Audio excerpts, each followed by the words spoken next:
우리 주변에 있는 사람들 중 배신하는 사람을 알아채는 것은 쉬운 일이 아닙니다. 그 사람이 내 곁에 머물면서 수년이 지난 후에 배신하려고 마음이 변하면 그 순간을 알아차리기 또한 참 어렵습니다. 10년을 넘게 친하게 지냈던 사람과도 정말 사소한 문제로 사이가 틀어지거나 배신을 당하는 경우도 아주 흔합니다.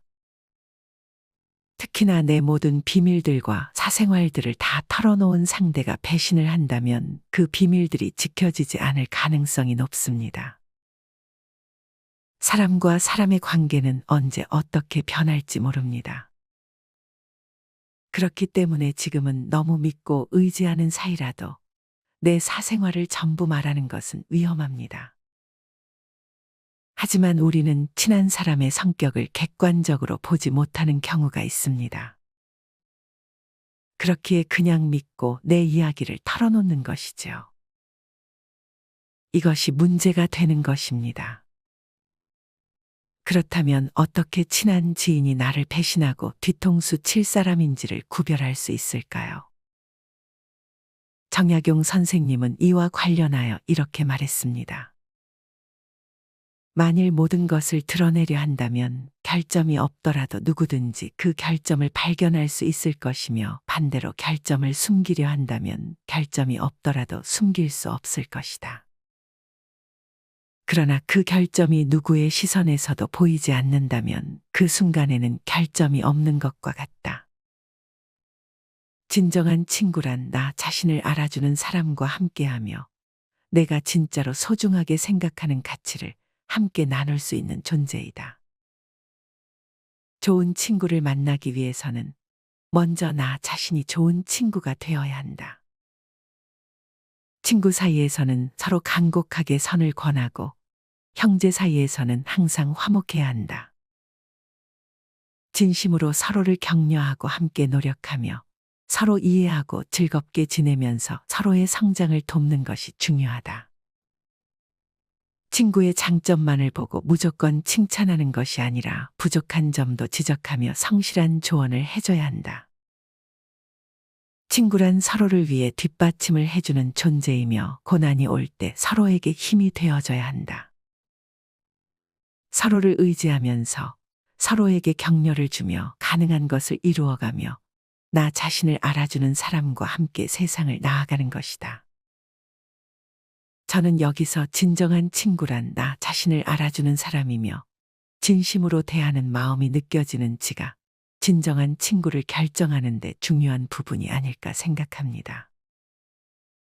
진심으로 나를 대해주는 사람, 나에게 관심을 가져주는 사람은 정말 나라는 사람을 애정해서 그런 것이고 그렇지 않은 사람은 나라는 사람 자체보다는 내가 가진 것들, 그것이 돈일 수도 있고 내 능력일 수도 있습니다. 나보다는 내가 가진 것들을 보고 다가오는 사람은 어떤 목적이 있기 때문에 나와 가까이 지내고 있을 가능성이 큽니다. 이런 사람들은 내가 힘들어하는 것에는 관심이 없고 어떻게든 나를 이용해 무언가를 해보려고 하는 사람들입니다. 만약 내가 가진 것들이 그들에게 필요하지 않게 되거나 내가 가지고 있던 돈이나 능력들이 사라지면 언제든 나를 떠날 사람들입니다. 이렇듯 나를 이용만 하려는 사람은 서서히 거리를 두어야 합니다. 데일 카네기는 사람에게 관심을 가지는 것이 얼마나 중요한지에 대해 다음과 같이 말했습니다.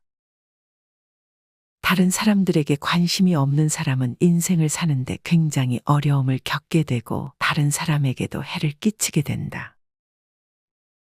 인간관계를 잘하는 사람들을 보면 대개 타인에 대해 공감력이 좋습니다. 만약 내가 어떤 모임에 참석을 했다고 가정해 봅시다. 거기에서 적응을 못하고 쭈뼛쭈뼛하고 있는데 누군가 다가와 불편하진 않으세요? 라고 말을 걸어준다면 자연히 그 사람에게 호감을 갖게 될 것입니다. 대부분의 사람들은 자기가 이득이 될 사람 같지 않으면 굳이 말을 걸지 않으려고 합니다. 이렇듯 타인의 공감하고 관심을 가져준다는 것은 내가 가진 것보다 나라는 사람에게 관심이 있는 사람이기 때문에 곁에 두기에 괜찮은 사람입니다. 여기서 이렇게 생각하시는 분들이 있을 수 있습니다. 그렇게 공감하면서 다가오고 씩씩하고 나긋나긋한 말투로 나를 칭찬하는 사람들은 나를 이용하려는 사람일 수 있지 않을까요? 라고 말이죠. 그리고 보통 의롭고 정직한 사람은 굳이 사람한테 친해지려 다가가거나 알랑거리지 않습니다. 형님 하면서 쉽게 친해지는 사람들은 항상 쉽게 뒤통수를 칩니다. 제 경험상 쉽게 친해지기 어려운데 나중에 친해지면 그게 진국일 확률이 높은 사람입니다. 라고 반론할 수도 있습니다. 충분히 이렇게 생각하실 수 있습니다. 하지만 이 부분에서 놓치지 말아야 할 것이 있습니다. 진짜 관심을 가지는 사람과 관심을 가지는 척하는 사람을 구별하는 것입니다. 나에게 친절하게 다가왔지만 다음과 같은 성격을 가진 사람이라면 피하는 것이 좋습니다. 첫째로, 평소에 손해를 안 보려 하는 사람들은 배신할 가능성이 높습니다. 조그마한 이익이나 손해에 흔들리기 때문입니다. 만약 이 사람이 나 때문에 조금이라도 손해를 보면 바로 태도가 돌변할 것입니다. 이런 사람들은 당신에게 관심 있는 척 당신을 이용하려고 접근했을 가능성이 높은 사람입니다. 둘째로, 시간 약속을 잘 지키지 않는 사람입니다. 이런 사람들은 기본적으로 공감력이 떨어지는 사람입니다. 남에 대한 배려심이 없는 사람들이죠. 그리고 평소에도 기다려 본 적 없고 기다리는 사람의 마음을 알려고도 하지 않는 사람들입니다. 어쩌다 한번 늦을 수는 있습니다. 그러나 습관적으로 시간 약속을 지키지 않고 사과도 하지 않는 사람이라면 당신을 존중하지 않는 사람입니다. 이런 경우에 그냥 넘어가는 것은 별로 좋지 않습니다. 너무 착하게만 살면 안 됩니다. 뭔가 불편한 느낌이 있다면 똑같이 되갚아주거나 만만한 상대가 아니라는 인상을 심어주면 뒤통수를 맞을 일은 줄어듭니다. 하지만 이런 악한 인간들을 이기는 것은 힘듭니다. 이긴다 하더라도 내 체력을 많이 갉아먹습니다. 빨리 벗어나는 것이 어쩌면 가장 현명한 방법일 수 있습니다. 중요한 것은 진심이 느껴지는 관계를 만드는 것입니다. 이와 관련하여 정약용 선생님은 이런 말을 남겼습니다. 겸손은 사람이 머무르게 하며 칭찬은 사람을 가까이 하게 한다. 넓이는 사람을 따르게 하고 깊이는 사람을 감동시킨다. 칭찬과 격려의 말을 건네면 상대방의 마음을 끌어당겨 가깝게 하고 그 사람은 더욱 열심히 일할 것이다. 마찬가지로 넓은 시야를 가지고 일을 해야 하며 깊이 있는 생각과 분석을 통해 더 나은 방향으로 나아갈 수 있다. 각자가 자신만의 고난과 역경을 겪고 있기 때문에 비록 지옥을 겪고 있다 할지라도 그에게 친절하게 대해라. 친구를 사귀는 것은 서로에게서 배우고 성장하는 일이다. 작은 일로 멀어지는 경우는 드물며 우리가 좋은 친구를 만나기 전에 먼저 자신이 가진 미덕을 키워야 한다. 미덕이 있는 사람은 외롭지 않으며 좋은 이웃들이 자연스럽게 찾아온다. 친구는 새로운 세상을 만나는 것과도 같다. 그러나 벗을 사귈 때는 연장자임을 내세우거나 신분이 높다는 것을 강조하거나 형제를 자랑하지 않아야 한다. 왜냐하면 친구는 그 사람의 미덕을 사귀는 것이기 때문이다. 그래서 어떤 것도 친구 사이에 개입해서는 안 된다. 진정한 친구란 서로를 존중하고 공경하는 마음으로 조언과 격려를 아끼지 않는 사람이다. 친구 사이에서는 어떤 이해관계나 개인적인 이익을 강요해서는 안 된다. 서로를 스승으로 삼아 함께 성장하고 발전할 수 있는 친구가 되어야 한다. 따라서 우리는 이러한 도리를 기반으로 친구를 사귀며 서로를 바라보고 돕는 인연을 이어나가야 한다. 친구 사이에는 어떤 이해관계나 개인적인 이익을 강요해서는 안 된다. 진정한 친구란 서로를 존중하고 공경하는 마음으로 조언과 격려를 아끼지 않는다. 라는 말이 참으로 공감이 되는 말입니다. 여러분은 주변 사람들에게 이런 마음을 느끼시나요? 아니면 입에 발린 아첨으로만 느껴지시나요? 진심인지 아닌지 구별하는 능력을 갖추는 것이 중요합니다.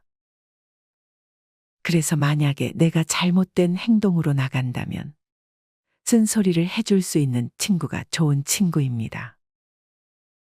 내가 만약에 잘못된 길로 가고 있는데 아첨을 하는 사람이라면 이런 사람들은 나라는 사람보다 내가 가진 것들을 더 중요시하는 사람일 수 있습니다. 이런 사람들은 당신이 잘못된 길을 가던 말던 자기에게는 중요하지 않다고 생각하는 사람들입니다. 그보다는 그저 아직 이 사람에게 얻을 것들이 있으니 비위를 맞춰주자 생각하는 것입니다. 그러니 내가 안 좋은 방향으로 가고 있을 때 쓴소리를 해주는 친구는 놓치지 말아야 합니다. 하지만 쓴소리도 과하면 좋지 않습니다. 다음과 같은 의견도 있을 것입니다. 달콤한 말이라고 다 나쁜 건 아닙니다. 같은 말이라도 듣기 좋게 말하는 사람이 있고 기분 나쁘게 말하는 사람이 있죠. 혹은 쓴소리 하는 사람 중에 가스라이팅 하는 사람들도 있습니다. 그래서 쓴소리 하는 사람 중 대부분 이런 부류이므로 걸을 필요가 있다고 생각하는 사람도 이해합니다. 특히나 내가 그렇게 잘못된 행동을 하지 않는데 시도 때도 없이 쓴소리를 하는 사람도 있을 것입니다. 하지만 이런 부류의 사람들은 나에 대한 존중이 없는 사람이고 그저 쓴소리하는 것 자체를 즐기는 사람입니다. 그렇기 때문에 쓴소리하는 삶이 정말 나를 생각해서 이런 말을 해주는 것인지 아니면 습관적으로 나를 짓누르기 위해 하는 말인지도 잘 구별할 필요가 있습니다. 이와 관련한 정약용 선생님의 조언은 다음과 같습니다. 지적하지 마라. 친구에게 자주 충고를 하지 않고 그들이 스스로 배우도록 돕는 것이 좋다. 참된 친구는 서로를 돕는 존재이므로 서로 돕고 격려하고 인도해 주어야 한다. 하지만 그것이 불가능할 경우 그만두는 것이 옳다. 너무 자주 충고를 하면 상대방을 짜증나게 할 수 있기 때문이다. 서로 함께 수행하면서 부족한 점을 서로 채워주고 함께 성장하는 것이 중요하다. 그러나 모든 면에서 다 같을 수는 없다. 서로 다른 방법으로 목표를 향해 나아가기 때문이다. 친구에게 강요하지 말고 서로 말이 아닌 마음으로 소통하며 대화해야 한다. 진실된 마음을 전달하려면 마음과 눈빛으로 전달하는 것이 더 중요하다. 그리고 상대방의 허물을 지적할 때에는 상대방이 상처받지 않도록 조심해야 한다. 바람이 불어 흔들리는 것은 물결 위뿐이며 실제로 깊은 물 속에서는 전혀 움직임이 없다는 것이다. 앞서 말했듯 처음에는 좋은 마음으로 충고를 하다가 그것이 습관이 되어 시도 때도 없이 충고를 하는 사람이 있습니다. 그러나 충고만으로는 좋은 관계를 유지할 수 없습니다. 이것은 상대방을 생각하는 마음이나 관심이 아닙니다. 정약용 선생님이 강조하신 함께 성장하는 관계가 되는 것이 중요합니다. 또한 상대방의 기분을 생각하면서 조언을 하는 것이 현명합니다. 쓴소리는 필요하지만 쓴소리를 하는 방식이 중요한 것 같습니다. 여기서도 상대방에 대한 관심과 상대방을 생각하는 마음이 들어있는지가 관건입니다. 상대방을 진심으로 대하면 쓴소리를 하더라도 상대방은 다 알아듣습니다. 그게 느껴지지 않을 수도 있지만 속으로는 이 사람이 나를 생각하는구나 라는 것을 느끼고 있을 가능성이 큽니다. 계속 강조하는 것은 다른 사람에 대한 관심입니다. 이것이 핵심입니다. 이와 관련하여 데일 카네기는 다음과 같이 말했습니다. 다른 사람의 관심사를 화제로 삼는 것은 쌍방 모두에게 이익을 준다. 다른 이들로부터 다양한 관심사에 대해서 알게 될 뿐만 아니라 그의 인생을 다채롭게 해주는 데 도움이 된다.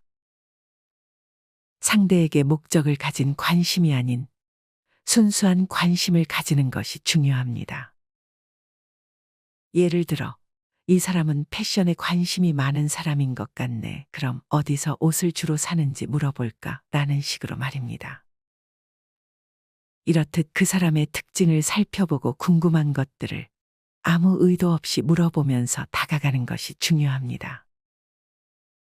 상대방의 관심사를 가지고 물어보는 것이 좋지. 밑도 끝도 없이 나 이거 좋아하는데 넌 안 좋아해? 라고 물어보면, 특히나 그것이 상대방이 잘 모르는 주제라면 더 이상 대화를 하고 싶지 않을 것입니다. 또한 경청하는 것이 다른 사람에 대한 관심을 표현하는 데 효과가 좋습니다. 데일 카네기에게 이런 일화도 있었습니다. 실제로 나는 잠자코 듣기만 하면서 상대방에게 말을 많이 하도록 했을 뿐인데도 그는 나를 말재주가 좋은 사람이라고 생각했다. 상대방의 이야기에 주의력을 집중하는 것이 매우 중요하다. 어떠한 찬사도 이만한 효과는 없다. 아무것도 안 하고 들어주는데 이렇게 효과가 좋은 것은 또 없을 것입니다. 그냥 얘기를 잘 들어주는 것만으로도 상대방에 대한 관심을 표현해주는 수단이 됩니다. 이것을 반대로 해석하면 내 얘기를 잘 들어주지 않고 자꾸 내 말을 끊으면서 자기 얘기만 하는 사람들은 나에게는 관심이 없는 사람입니다.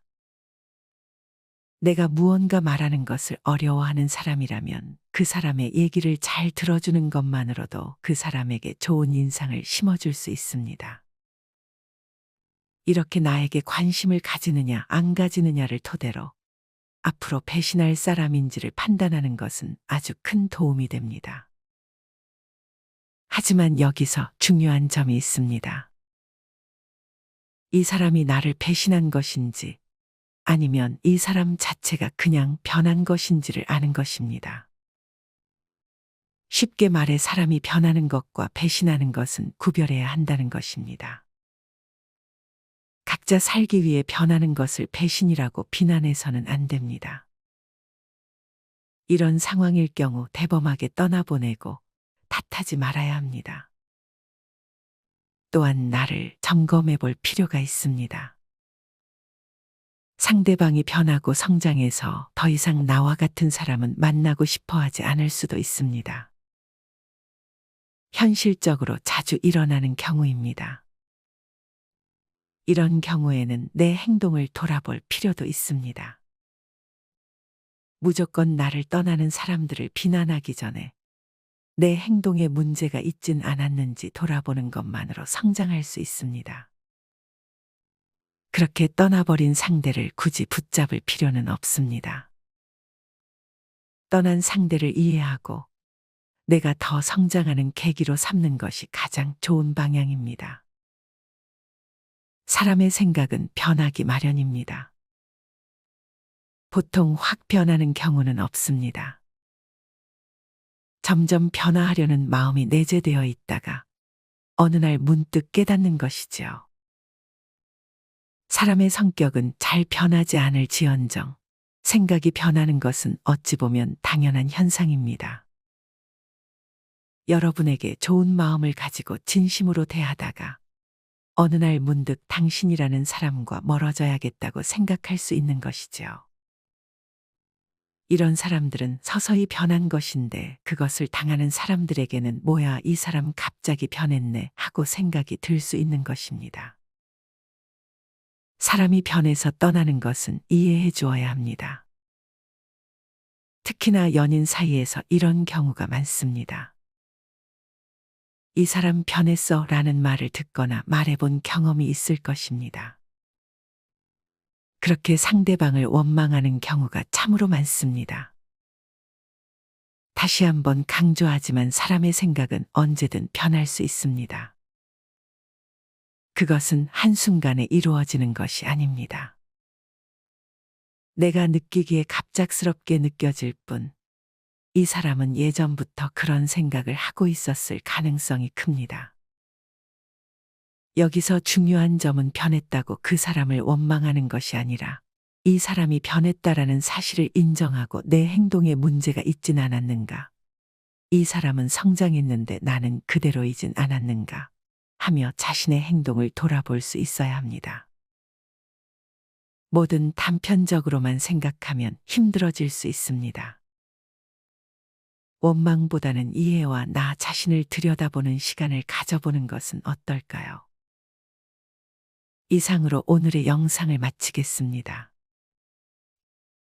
우리 모든 구독자분들의 성장과 더 나은 인간관계를 응원합니다. 다음에 더 좋은 영상으로 찾아뵙겠습니다. 감사합니다.